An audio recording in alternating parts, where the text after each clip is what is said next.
2022 সালের বলিউডের সবচেয়ে চর্চিত বিয়ে ছিল রণবীর কাপুর এবং আলিয়া ভাটের। দীর্ঘ 4 বছর একত্র বাসের পর সংসার পাতেন রণলিয়া জুটি।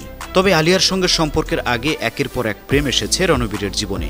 শুধু দীপিকা পাড়ুকোন বা ক্যাটরিনা কাইফের মতো সুন্দরী এবং জনপ্রিয় নায়িকারাই নন, আরও বহু নারীর সঙ্গে ঘনিষ্ঠতা জড়িয়েছেন রণবীর। তবে একটা সময় রণবীর নিজের মুখে বলেন আলিয়াকে কখনোই বিয়ে করবেন না, হুক আপ বা এক রাত্রিবাসের জন্যই ঠিক আছে।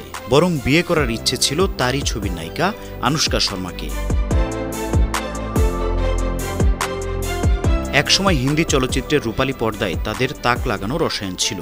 এই দিল হাই মুশকিল ছবির গল্প থেকে গান সবকিছুই ছিল রণবীর কাপুর আনুশকা শর্মার প্রেমে মাখামাখি। সেই প্রেমে গা ভাসিয়েছিল পুরো বলিউড পাড়া। এই ছবির পর থেকে টেন্সেল নগরীর রোমান্টিক জুটি হিসেবে প্রথম সারিতে জায়গা করে নিয়েছিল রণবীর কাপুর আনুশকা শর্মা। শুধু পর্দার রসায়ন নয়, বাস্তবেও তাদের গলায় গলায় প্রেম ছিল বলে বলিপাড়ায় চর্চা। তবে কোনো এক কারণে তাদের প্রেম বিয়ে পর্যন্ত গড়ায়নি। সম্প্রতি তাদের অসফল এই প্রেমের সম্পর্ক নিয়ে মুখ খুলেছেন আনুশকা, আর তাতে সকলের সামনে লজ্জায় লাল হয়ে গেছেন রণবীর কাপুর।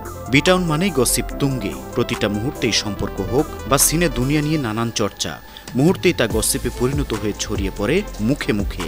সেলেবদের মধ্যে এই বিষয়টি নতুন নয়, তবে কানাঘুষো খবর নয়, সাব রণবীরকেই এবার কাঠগড়ায় দাঁড় করিয়ে পর্দা ফাঁস করেছিলেন আনুশকা শর্মা। ছবির প্রমোশনে একাধিক রিয়েলিটি শোতে উপস্থিত হয়েছেন এই জুটি। বিটাউনে তাদের মধ্যে বন্ডিং বেশ ভালো, তবে হয় না নিত্য সাক্ষাৎ। বন্ধুত্বের জেরেই দুজনের মধ্যে থাকা ঘনিষ্ঠ সম্পর্ক নিয়ে একাধিকবার জল্পনা সৃষ্টি হলেও তারা নিজেদের সম্পর্ক বেশ উপভোগ করে। তবে আনুশকা শর্মার সঙ্গে ঠাট্টা, ইয়ার্কি বা মজা করার ফল যে খুব একটা ভালো হবে না তা কম বেশি সকলেরই জানা। তিনি বরাবরই স্পষ্ট বক্তা, সত্যি কথা সকলের সামনে সাপ বলে দিতে দ্বিধাবোধ করেন না তিনি। আর সেই দাপটের সঙ্গেই একবার তিনি টার্গেট করেছিলেন রণবীর কাপুরকে। বিষয়টা খোলাসা করা যাক। সম্প্রতি কপিল শর্মা শোতে এসে সেখান থেকে সবটা ফাঁস করলেন। আনুশকার অভিযোগ, বিশ্বাসের মর্যাদা রাখতে পারেন না রণবীর কাপুর। কেউ যদি তাকে বিশ্বাস করে কোনো কথা বলে থাকেন, তবে তিনি তা নিঃসন্দেহে অন্য কাউকে গিয়ে বলে দেবেন। আনুশকার এই কথাকে সম্মতি জানিয়েই রণবীর বলেছিলেন, তিনি যতক্ষণ না কাউকে সবটা বলছেন, ঠিক ততক্ষণ পর্যন্ত শান্তি বা স্বস্তি হয় না। এখানেই শেষ নয়, আনুশকার আরও অভিযোগ, প্রেসকে বলা একাধিক খবরও রণবীর মনের মাধুরী মিশিয়ে বলে থাকেন, কারণ তাতে সত্যতা বেশ খানিক কম থাকে।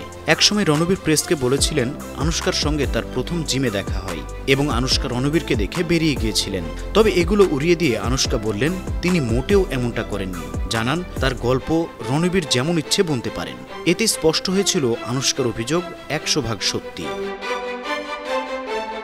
বিনোদন ডেস্ক, 52 টিভি।